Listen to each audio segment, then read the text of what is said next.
وَلَقَدْ يَسَّرْنَا الْقُرْآنَ لِلذِّكْرِ فَهَلْ مِن مُّدَّكِرٍ۔ السلام علیکم ورحمۃ اللہ وبرکاتہ۔ الحمدللہ وکفا وسلام علی عبادہ الذین اصطفیٰ۔ اشہد ان لا الہ الا اللہ وحدہ لا شریک لہ واشہد ان محمدا عبدہ ورسولہ صلی اللہ علیہ وآلہ وسلم۔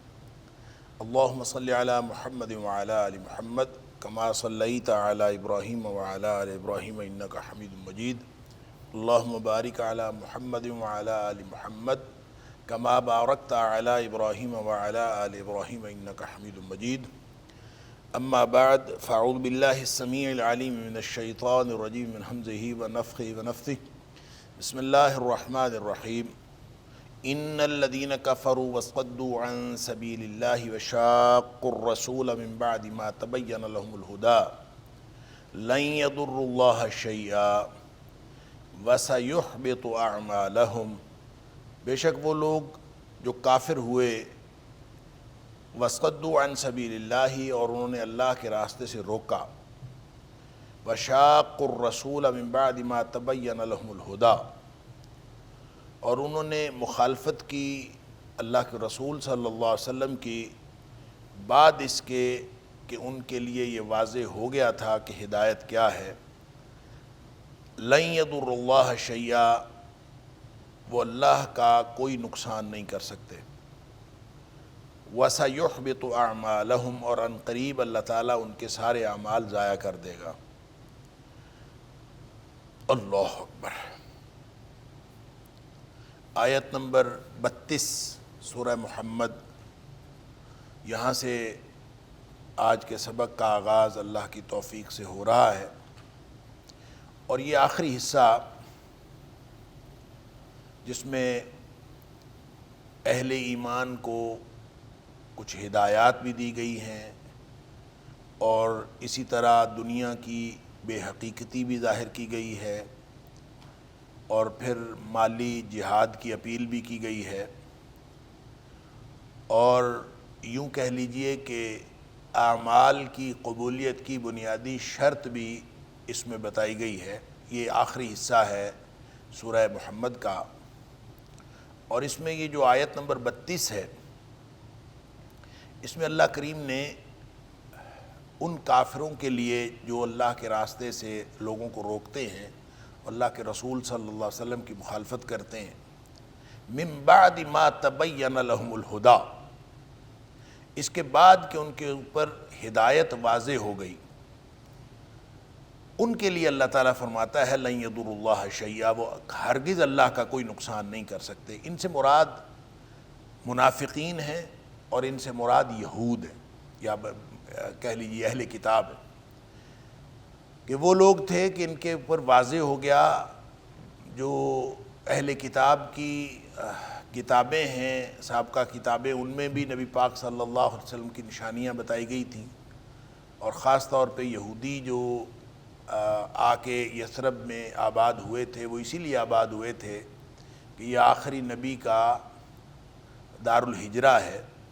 تو وہ آ کے اسی کے انتظار میں بیٹھے تھے، اور پھر جب نبی پاک صلی اللہ علیہ وسلم تشریف لائے تو صرف اس وجہ سے کہ وہ بنی اسماعیل سے تھے، بنی اسرائیل سے نہیں تھے، انہوں نے مخالفت شروع کر دی،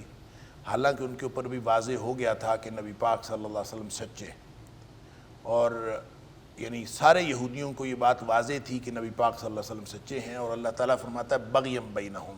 یہ صرف انہوں نے اپنی ذاتی اناد کی وجہ سے اور اپنے جو قبائلی تعصب کی وجہ سے انہوں نے نبی پاک صلی اللہ علیہ وسلم کا انکار کیا اور نبی پاک صلی اللہ علیہ وسلم کی مخالفت کی۔ اور اسی طرح جو منافقین ہیں، ان کے اوپر بھی یہ بات واضح تھی کہ اللہ اور اس کے رسول صلی اللہ علیہ وسلم سچے ہیں، اور یہ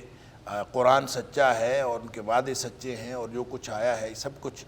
یہ واضح ہو گیا تھا۔ اس کے باوجود انہوں نے کفر بھی کیا، اور اللہ کے راستے سے بھی روکا، اور اللہ کے رسول صلی اللہ علیہ وسلم کی مخالفت بھی کی۔ اب یہاں پہ اللہ کریم نے جو بات فرمائی ہے کہ من بعد ما تبین لهم الہدی، کہ ہدایت واضح ہو جانے کے بعد، اور شروع میں فرمایا ان الذین کفروا وصدوا عن سبیل اللہ وشاقوا الرسول، تو اس کا مطلب یہ ہوا کہ یہ جو تینوں خصوصیات ہیں، کفر کرنا، اللہ کے راستے سے روکنا، اور پھر نبی پاک صلی اللہ علیہ وسلم کی مخالفت کرنا، یہ صرف یہودیوں کا کام نہیں تھا بلکہ یہ منافقین کا کام بھی تھا۔ یہ یہود اور منافقین کا مشترکہ کردار ہے کہ ان کے اوپر دین واضح ہو گیا، یہودیوں کے اوپر بھی، اور جو مدینہ کے اندر بکثرت موجود تھے، اور ان کے 3 بڑے قبائل کا ذکر آتا ہے، اور منافقین بھی جو ایک بڑی تعداد میں پیدا ہو گئے مسلمانوں کے اندر، اور یہ منافقین جو نام لیتے تھے اسلام کا اور اصل میں یہ مسلمان نہیں تھے۔ دیکھیں، منافق کی ہم ڈیفینیشن کرتے ہیں کہ منافق وہ ہوتا ہے جو ہوتا کافر ہی ہے لیکن اس نے اپنے کفر کو چھپایا ہوا ہوتا ہے۔ تو منافق اپنے کفر کو چھپاتا ہے، کافر جو ہے وہ اپنے کفر کو ظاہر کر لیتا ہے، یہ فرق ہے ان دونوں میں۔ اب اس کے بارے میں بہت سارے لوگوں کا خیال یہ ہے، اور لوگوں کو یہ کہتے ہوئے پایا جاتا ہے کہ ان کا خیال ہے کہ اللہ نے کبھی بھی پورے قرآن میں منافقین کو کافر نہیں کہا، منافقین کو منافق کہا۔ اب جب ہم یہ کہتے ہیں کہ ان کے دل میں رتی بھر ایمان نہیں ہوتا، اور منافق بھی کافر ہوتے ہیں، صرف یہ کہ انہوں نے اپنے کفر کو چھپایا ہوتا ہے، اور اللہ تعالیٰ نے شروع میں سورہ بقرہ کے اندر فرما دیا کہ یہ کہتے ہیں کہ ہم ایمان لائے، وما ہم بمومنین، ایمان ان میں کوئی نہیں ہے۔ اور پھر ان کی سزا کا ذکر بھی سورہ نساء کے اندر فرما دیا کہ ان المنافقین فی الدرک الاسفل من النار۔ تو یہاں جو اللہ کریم نے فرمایا ان الذین کفروا وصدوا عن سبیل اللہ، کہ بے شک وہ لوگ جو کافر ہوئے اور انہوں نے اللہ کے راستے سے روکا، وشاقوا الرسول، اور اللہ کے رسول صلی اللہ علیہ وسلم کی مخالفت کی، یہ تینوں باتیں، کافر ہوئے، اللہ کے راستے سے روکا، اور نبی پاک صلی اللہ علیہ وسلم کی مخالفت کی، یہ تینوں باتیں یہودیوں کی اور منافقین کی مشترکہ خصوصیات، یعنی وہ بھی اس کے اندر شامل ہیں اور وہ بھی اس کے اندر شامل۔ اس کا مطلب یہ ہوا کہ قرآن نے واضح کر دیا کہ ان کے دل میں رتی بھر ایمان نہیں ہوتا، انہوں نے صرف یہ کہ کفر کیا ہے، ایسا صرف یہ نہیں کہ کفر کیا ہے بلکہ کفر کے ساتھ انہوں نے اللہ کے راستے سے روکا بھی ہے لوگوں کو، اور تیسری بات یہ کہ اللہ اور اس کے رسول صلی اللہ علیہ وسلم کی مخالفت بھی کی ہے۔ من بعد ما تبین لهم الہدی، حالانکہ ان کے اوپر واضح ہو گئی تھی، اس کے بعد کہ ان کے اوپر ہدایت واضح ہو گئی تھی۔ کیا ہدایت ہے؟ یعنی اللہ کا قرآن کتاب ہدایت ہے، ذالک الکتاب لا ریب فیہ ھدی للمتقین، اور یہ پھر شہر رمضان الذی انزل فیہ القرآن ھدی للناس وبینات من الھدی والفرقان۔ تو اس کے اندر ہدایت ہے لوگوں کے لیے، ہدایت ہے متقین کے لیے، اور ہدایت یہ قرآن کریم ہی ہدایت ہے، اور یہ واضح ہو گئی ان کے اوپر۔ اس کے باوجود وہ روکتے ہیں اور مخالفت کرتے ہیں اور کفر کرتے ہیں۔ اللہ اکبر۔ اللہ تعالیٰ فرماتا ہے لن یضر اللہ شیئا، یہ اللہ کا کچھ نہیں بگاڑ سکتے۔ اللہ اکبر۔ نبی پاک صلی اللہ علیہ وسلم اپنے خطبے میں ایک بات ارشاد فرمایا کرتے تھے کہ جو شخص جو ہے وہ اللہ کے رسول صلی اللہ علیہ وسلم کی لائی ہوئی ہدایت جو ہے اس پر، اللہ پر اور اللہ کے رسول صلی اللہ علیہ وسلم کی اطاعت کرے، وہ تو سیدھے رستے پر ہے، اور جو شخص جو ہے اللہ اور اس کے رسول صلی اللہ علیہ وسلم کی مخالفت کرے اور نافرمانی کے رستے پہ چلے تو گویا وہ بھٹک گیا اور گمراہ ہو گیا۔ اور پھر نبی پاک صلی اللہ علیہ وسلم فرمایا کرتے تھے فَإِنَّهُ لَا يَضُرُّ إِلَّا نَفْسَهُ وَلَا يَضُرُّ اللَّهَ شَيْئًا، وہ اپنے آپ کا نقصان کرتا ہے، وہ اللہ کا کوئی نقصان نہیں کرتا۔ لہٰذا جس نے بھی یہ حرکت کرنی ہے، کفر کر کے دیکھ لے، اللہ کے راستے سے روک کے دیکھ لے، یا پھر اللہ کے رسول صلی اللہ علیہ وسلم کی مخالفت کر لے، وہ اپنا نقصان کرتا ہے۔ اور نبی کریم صلی اللہ علیہ وآلہ وسلم کی بات کی مخالفت، ایک تو ہے نا دشمنی کرنا، نبی پاک صلی اللہ علیہ وسلم کی دشمنی کرنا، یہ دشمنی کرنا تو ہے ہی عذاب کا باعث اور سارے اعمال ضائع ہو جانے کا باعث، اور جو خاص طور پہ یہاں فرمایا وَسَيُحْبِطُ أَعْمَالَهُمْ کہ اللہ ان کے سارے اعمال ضائع کر دے گا، اس سے مراد تو پیور منافقین ہیں، یہودی بھی ہو سکتے ہیں جو اپنے آپ کو سمجھتے ہیں کہ وہ نیکی کے اعمال کر رہے ہیں، ان کے سارے اعمال ضائع ہو جائیں گے، کوئی فائدہ نہیں، کسی عمل کا کوئی فائدہ نہیں جب تک وہ نبی پاک صلی اللہ علیہ وسلم پر ایمان نہ لائے۔ وَلَقَدْ يَسَّرْنَا الْقُرْآنَ لِلذِّكْرِ فَهَلْ مِن مُدَّكِرٍ وَلَقَدْ يَسَّرْنَا الْقُرْآنَ لِلذِّكْرِ فَهَلْ مِن مُدَّكِرٍ۔ اس لیے ان کے اعمال ضائع ہو گئے کہ وہ اپنے آپ کے اپنی شریعت پر قائم رہتے ہوئے اب نبی پاک صلی اللہ علیہ وآلہ وسلم کی تشریف آوری کے بعد اگر وہ اپنی طرف سے کوئی نیک عمل بھی کرتے ہیں تو ان کے سارے عمل ضائع ہو جاتے ہیں، اس لیے کہ وہ کوئی بھی عمل ان کا کسی بھی طرح کا وہ باقی نہیں رہتا، اس لیے کہ اب نبی پاک صلی اللہ علیہ وسلم تشریف لے آئے ہیں، اب نبی پاک صلی اللہ علیہ وسلم کی بات تسلیم کیے بغیر، آپ کی لائی ہوئی شریعت کو تسلیم کیے بغیر کوئی عمل قبول نہیں، لہٰذا ان کے وہ سارے اعمال جو ہیں وہ ضائع ہو جائیں۔ اور پھر منافقین جو نیک عمل کرتے ہیں، ظاہر ہے مسلمانوں کے ساتھ نمازیں پڑھتے ہیں، وہ مسلمانوں کے ساتھ روزے بھی رکھتے ہیں، مسلمانوں کے ساتھ وہ سارے کام کرتے ہیں جو مسلمان کرتے ہیں، حتیٰ کہ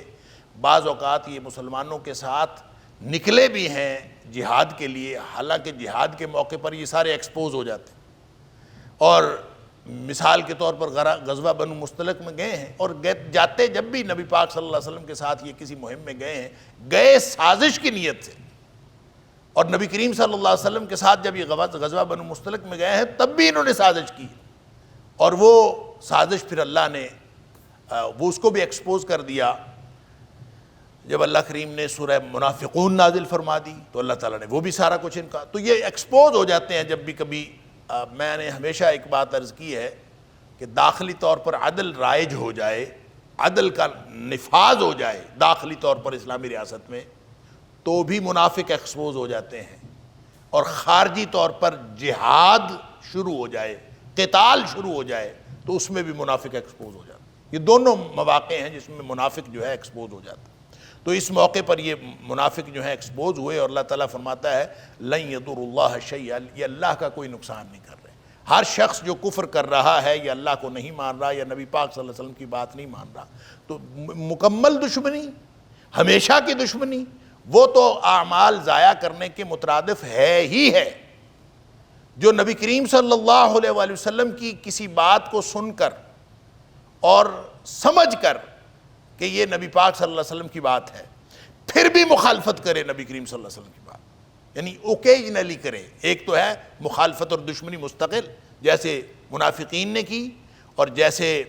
یہودیوں نے کی اور دیگر مشرکین نے کی، ایک یہ ہے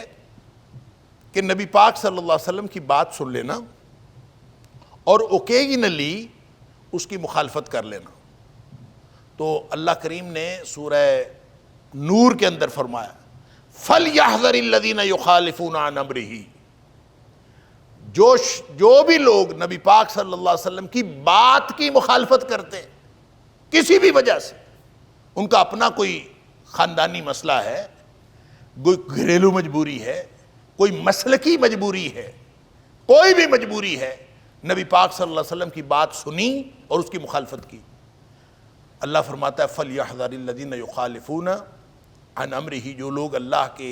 رسول صلی اللہ علیہ وسلم کی کسی بھی بات کی مخالفت کرتے ہیں وہ ڈر جائیں اس بات سے۔ کس بات سے؟ ان تصیبہم فتنہ،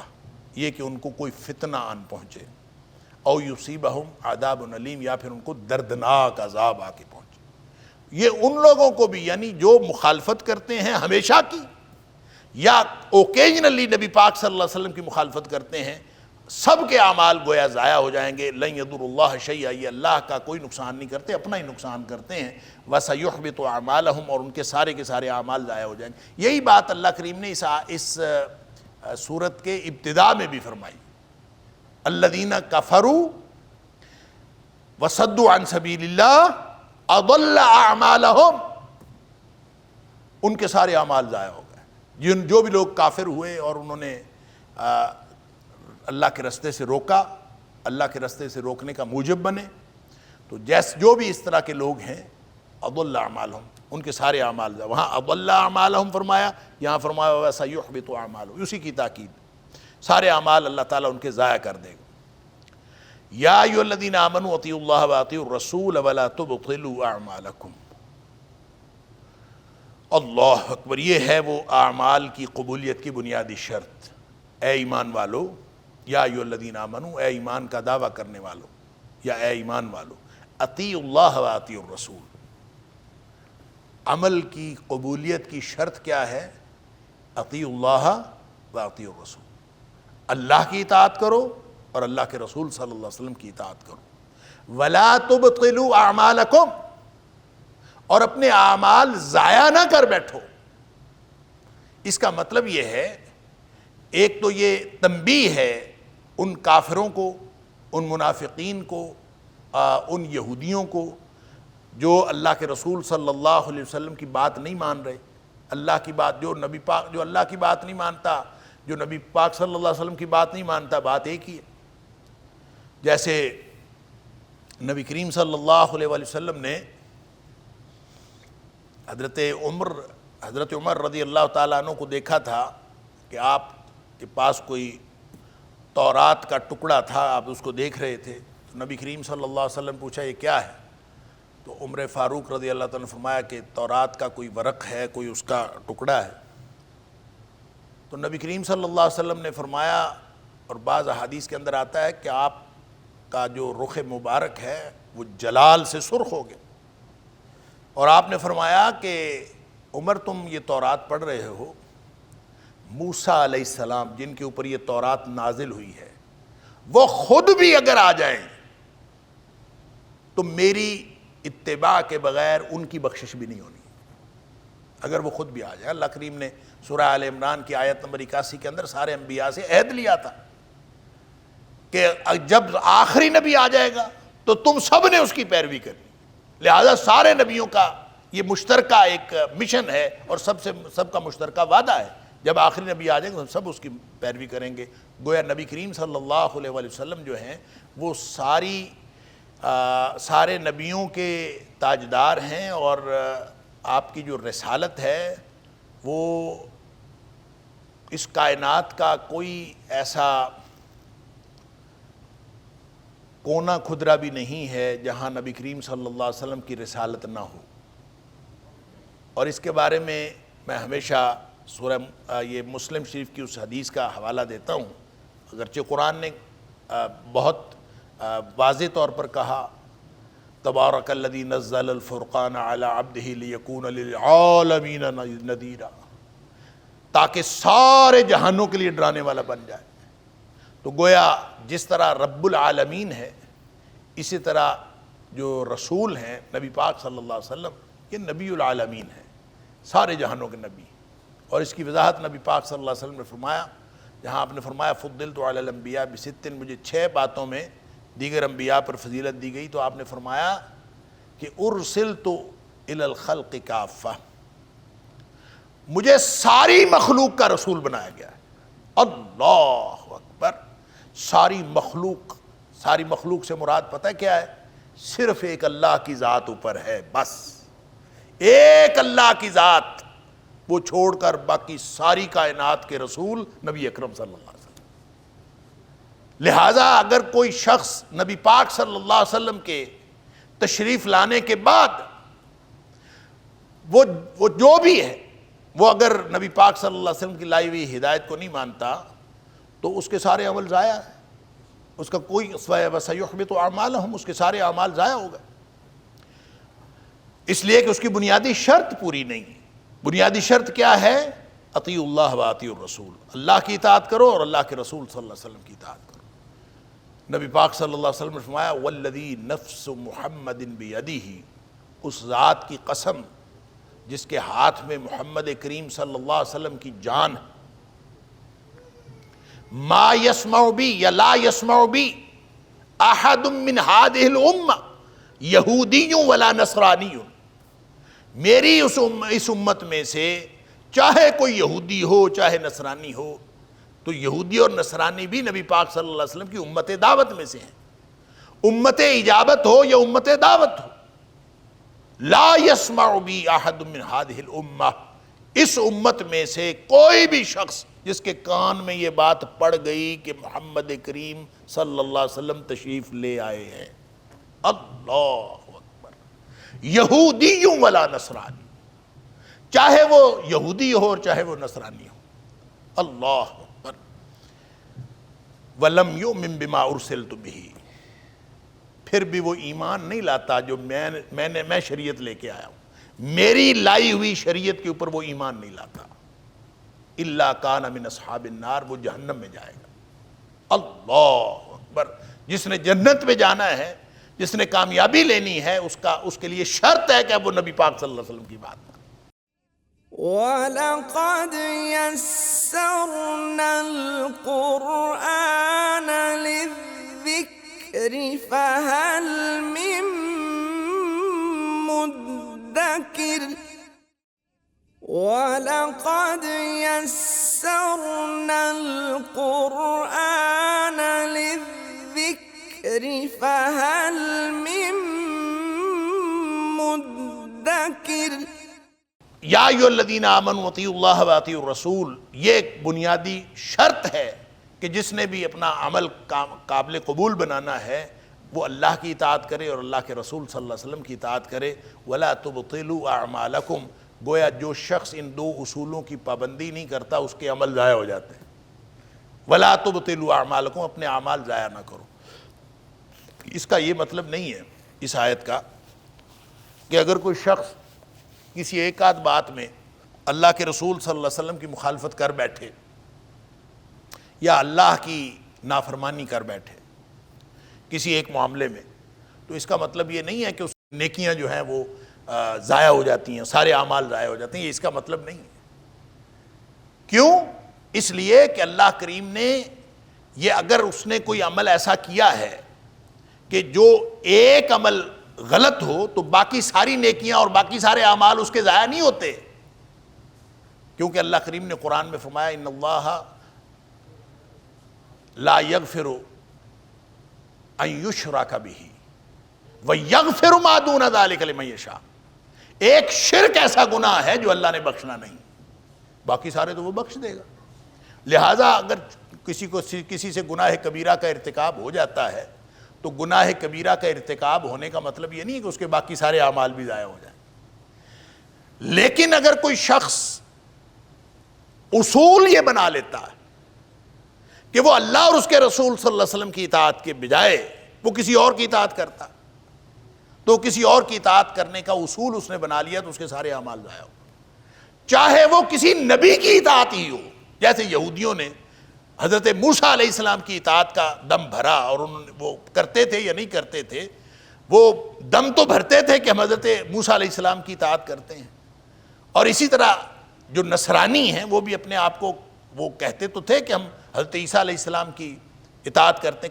تھے کہ نہیں کرتے تھے اس کو چھوڑ دیں، لیکن ان کا دعویٰ تو تھا کہ ہم کرتے ہیں، تو وہ اگر اللہ کے رسول صلی اللہ علیہ وسلم کی تشریف آوری کے بعد اپنا دعویٰ رکھیں، نیکی کرتے رہیں، تو ان کے سارے اعمال ضائع ہو جائیں گے۔ وَلَا تُبْطِلُوا أَعْمَالَكُمْ، اوپر فرمایا وَسَيُحْبِطُ أَعْمَالَهُمْ، ان کے سارے اعمال اللہ ضائع کر دے گا، اور اللہ ضائع ایسے نہیں کرتا، فرمایا اطیعوا اللہ واطیعوا الرسول وَلَا تُبْطِلُوا أَعْمَالَكُمْ، ہر شخص کے اپنے ہاتھ میں ہے، جو اللہ اور اس کے رسول صلی اللہ علیہ وسلم کی اطاعت کرے گا۔ اب دیکھیں اطاعتیں اور بھی ہیں،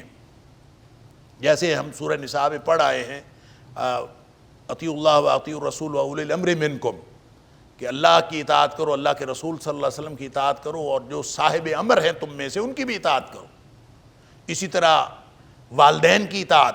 نبی پاک صلی اللہ علیہ وسلم نے فرمایا رضا الرب فی رضا الوالد وسخط الرب فی سخط الوالد، اور پھر قرآن نے کہا کہ ان کے لیے اپنی خدمت کا بازو جھکا دو، جناح الذل من الرحمہ، اپنی خدمت کا بازو ان کے لیے جھکا کے رکھو، گویا ہر وقت اطاعت کرو ان کی۔ تو یہ جو ساری باتیں ہیں کہ اپنے والد کی اطاعت کرو اور اپنے امیر کی اطاعت کرو، یہ ساری اطاعتیں یہ اصل میں ذیل میں ہیں اللہ اور اس کے رسول صلی اللہ علیہ وسلم کی اطاعت کے، اور اصول یہ ہے کہ لا طاعت لمخلوق فی معصیت الخالق، چاہے والدین ہوں، چاہے امیر ہو، چاہے استاد ہو، اگر وہ حکم دے غیر اللہ کی اطاعت کرنے کا، اگر وہ حکم دے نبی کریم صلی اللہ علیہ وسلم کی اطاعت چھوڑ کر کسی اور کی اطاعت کرنے کا، تو پھر اس کی اطاعت نہیں کرنی۔ اللہ نے فرمایا قرآن میں کہ اگر والدین جو ہیں وہ جتنے چاہے مشرک ہو جائیں، اور اگر تجھے وہ حکم دیں کہ تو بھی شرک کر، مشرک ہوں اور تمہیں حکم دیں کہ تو بھی شرک کر، ان کی اطاعت پھر بھی نہیں چھوڑنی، یہ بات نہیں ماننی، شرک والی بات نہیں ماننی، لیکن ان کے ساتھ وَصَاحِبْهُمَا فِي الدُّنْيَا مَعْرُوفًا، دنیاوی اعتبار سے ان سے اچھا سلوک کرنا پھر بھی نہیں چھوڑنا۔ لہذا قانون کیا ہے؟ لا طاعت لمخلوق فی معصیت الخالق، اللہ اور اس کے رسول صلی اللہ علیہ وآلہ وسلم کی اطاعت کرنی پڑے گی۔ اور اطاعت کے بارے میں یہ تفصیل پہلے کئی دفعہ عرض کر چکا ہوں، اختصار کے ساتھ میں پھر عرض کر دیتا ہوں کہ اطاعت دراصل اللہ ہی کا حق ہے۔ رہ گئی نبی کریم صلی اللہ علیہ وسلم کی اطاعت، تو وہ بھی اللہ کے دی ہوئی اتھارٹی ہے نبی کریم صلی اللہ علیہ وسلم، اور یہ اتھارٹی بھی یوں ہے کہ اللہ کریم نے منتقل فرما دی ہے۔ خود اللہ نے قرآن میں فرمایا مَن یُطِعِ الرَّسُولَ، جو رسول صلی اللہ علیہ وسلم کی اطاعت کر لے فقد اطاع اللہ، تو وہ ایسے ہی ہے جیسے اس نے اللہ کی اطاعت کر لی۔ اب گویا اتباع تو پہلے ہی نبی پاک صلی اللہ علیہ وسلم کی تھی، قُلْ إِن كُنتُمْ تُحِبُّونَ اللَّهَ فَاتَّبِعُونِي يُحْبِبْكُمُ اللَّهُ، اتباع پہلے ہی نبی پاک صلی اللہ علیہ وسلم کی تھی، اور اطاعت بھی صرف نبی پاک صلی اللہ علیہ وسلم۔ نبی کریم صلی اللہ علیہ وسلم نے بتایا کہ یہ قرآن نازل ہوا ہے، تو ہم نے قرآن پڑھنا شروع کر دی۔ نبی کریم صلی اللہ علیہ وسلم نے اللہ کا پتہ بتایا، ہم نے اللہ کے بارے میں اللہ تعالیٰ کی فرم برداری شروع کر دی۔ ہمیں ہر چیز نبی کریم صلی اللہ علیہ وآلہ وسلم نے بتائی ہے، لہٰذا ہمارا تو سارا کا سارا دار و مدار ہی نبی کریم صلی اللہ علیہ وسلم کی اطاعت اور اتباع پر ہے۔ جب اطیع اللہ کی بات بھی کی جاتی ہے تو اس کا طریقہ بھی نبی کریم صلی اللہ علیہ وسلم نے ہمیں بتایا۔ اس لیے جو نتیجہ نکلا وہ یہ ہے کہ اعمال کی قبولیت کی دو ہی شرطیں، اللہ کی رضا اور نبی کریم صلی اللہ علیہ وسلم کی اطاعت۔ اگر یہ دونوں شرطیں موجود ہیں تو عمل ضائع نہیں ہوتا، اور اگر یہ دونوں شرطیں، ان دونوں میں سے ایک شرط مفقود ہو وَلَا تُبْطِلُوا أَعْمَالَكُمْ، تو اعمال ضائع ہو جاتے ہیں۔ لہٰذا ری تھنک کر لیجئے، ریویو کر لیجئے اپنی اطاعت کے نظام کو کہ کس کی اطاعت میں زندگی بسر ہو رہی ہے۔